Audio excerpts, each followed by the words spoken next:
செய்த செல்லமுத்து மன்னரின் ஒரே மகள் வேலுநாச்சியார், வீரமங்கை வேலுநாச்சியார். நான் தாய்மொழியாகிய தமிழ் மட்டுமல்லாமல் ஆங்கிலம், பிரெஞ்சு, உருது ஆகிய மொழிகளை சிறப்பாக கற்றேன். சிலம்பம், குதிரையேற்றம், வாட்போர், வில் பயிற்சி ஆகியவற்றை முறையாக கற்றுக்கொண்டேன்.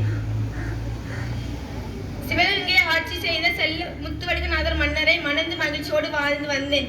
காளையர் கோவில் நடைபெற்ற போரில் எனது கணவர் முத்துவடுகநாதர் ஆங்கிலேயர்களால் நயவஞ்சகமாக கொல்லப்பட்டார். நான் சிவகங்கையை மீட்பேன் என்று உறுதி கூறிவிட்டு திண்டுக்கல் கோட்டையில் தங்கி கடை திரட்டி பயிற்சி அளித்து வந்தேன். 8 ஆண்டுகளுக்கு பின் திண்டுக்கல் கோட்டையில் ஒரு ஆலோசனை கூட்டம். அக்கூட்டத்திற்கு நடுவே நான் அமர்ந்திருந்தேன். என்னை சுற்றி அமைச்சர் தாண்டவராய தளபதி ஆகிய சின்னமருது, பெரியமருது மற்றும் பெண் படை தளபதியாகிய குயிலி, குறுநில மன்னர்கள் சிலர் அமர்ந்திருந்தனர்.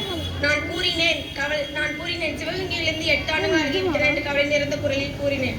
கவலைப்படாதீர்கள் அரசியாரே, சிவகங்கையை மீட்கும் நாள் நெருங்கிவிட்டது என்று அமைச்சர் தாண்டவராயர் கூறினார். நானும் அதை இனிநாளை கண்டு அவளுடன் எதிர்பார்த்துக் கொண்டிருக்கிறேன் என்று கூறினேன். திடீரென்று ஆரவாரமாக இருந்தது. மைசூரில் இருந்து ஹைதராபாத் அனுப்பிய படை வந்துவிட்டது என நினைக்கிறேன் என்று கூறினேன். அறையின் வாயில் வீரன் ஒருவன் வந்து நின்றான். வணக்கம் அரசியார் என்று கூறினான். நானும் வணக்கம் என்றேன். மைசூரில் இருந்து ஹைதராபாத் அனுப்பிய படை வந்துவிட்டது என வந்துவிட்டார்கள் என்று கூறினார். நானும் அப்படியா மகிழ்ச்சி, அவர்களை ஓய்வெடுக்க சொல், பிறகு வந்து பார்க்கிறேன் என்று கூறினேன்.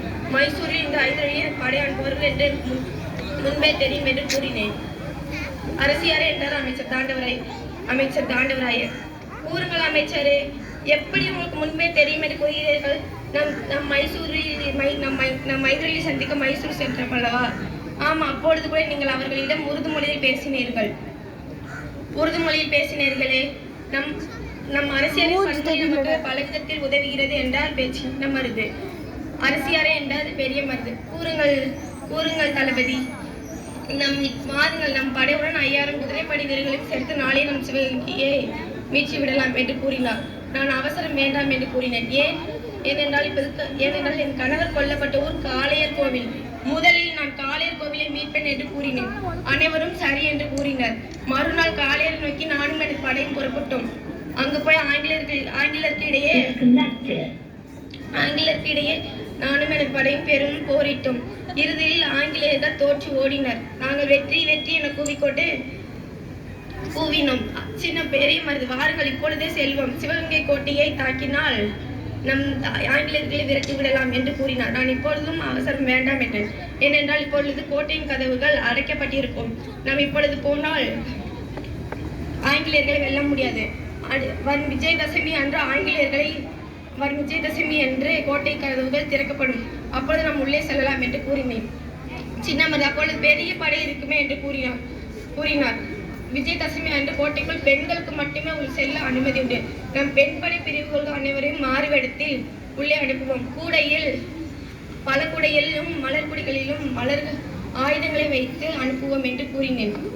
அப்படி ஆகட்டும் என்று சரி அரசியாரே என்று கூறினார்கள்.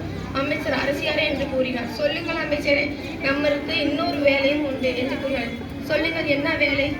உடையாள் என்னும் பெண்மணியை உங்களை காட்டி கொடுக்குமாறு துன்புறுத்தினார்கள் ஆங்கிலேயர்கள். அவர்களுக்கு உங்களை காட்டி கொடுக்க மறுத்ததால் அவர்களை கொன்று விட்டனர் என்று கூறினார்கள். அப்படியா? அவர்களுக்கு ஒரு நடுக்கல் வையுங்கள். அவர்கள் புகழையும் பெருமையை பற்றி அனைவரும் அறியட்டும் என்று கூறினேன். அப்ப சரி அரசியாரே என்று கூறிவிட்டு மறுநாள் விஜயதசமிக்கு முதல் நாள் நானும் எனது படையும் புறப்பட்டோம். அப்போ உடையாளின் நடுக்கல் முன்னாடி சென்று நின்றோம். நான் குதிரையை விட்டு இறங்கி நான் வைத்திருந்த தாலியை உடையாளுக்கு காணிக்காக செலுத்தினேன். அவர்களை வணங்கினேன். எனது படை வீரர்கள் அவர்களை உடையாள் வாழ்க என்று வாழ்த்தினர். அதற்கப்புறம் நாங்கள் சிவகங்கை கோட்டையை நோக்கி புறப்பட்டோம். பெண் படை பிரிவுகள் அனைவரும் மாறுவேடத்தில் உள்ளே சென்றனர். அப்பொழுது கூறினார்கள். அப்பொழுது நான் சொன்னேன், நீங்கள் உள்ளே போய் தாக்குதல் செய்த பிறகு நானும் நமது படையும் உள்ளே நுழைகிறோம் என்று கூறினேன். குயிலி வந்து கூறினார்கள். அரசியாரே என்றார்கள். நானும் சொல்லுங்கள் குயிலி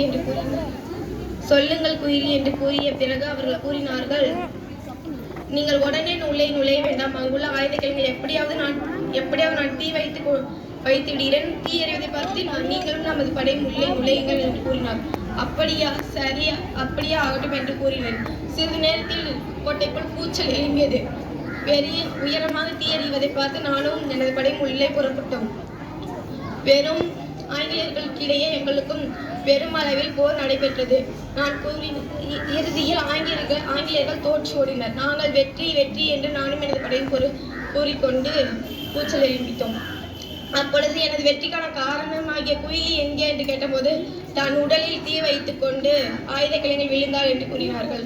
குயிலியின் தியாகமும் வீரமும் துணிச்சலும் என்னை மனக்கலங்கி கண்ணீர் விட வைத்தது என்று கூறினேன். நான் சிவகங்கையை மீட்பதற்காக உதவியது எனது வீரமும் மறு சகோதரர்களின் ஆற்றலும் ஐதர் அலியின் படையும் என் குயிலியின் தியாகமும் உடையாளின் தியாகமும் குயிலியின் தியாகமும் என்னை சிவகங்கையை மீட்க வைத்தது. இப்பொழுது சிவகங்கைக்காக தன் உயிரை தியாகம் செய்த பெண்மணி குயிலி வருகிறார்கள்.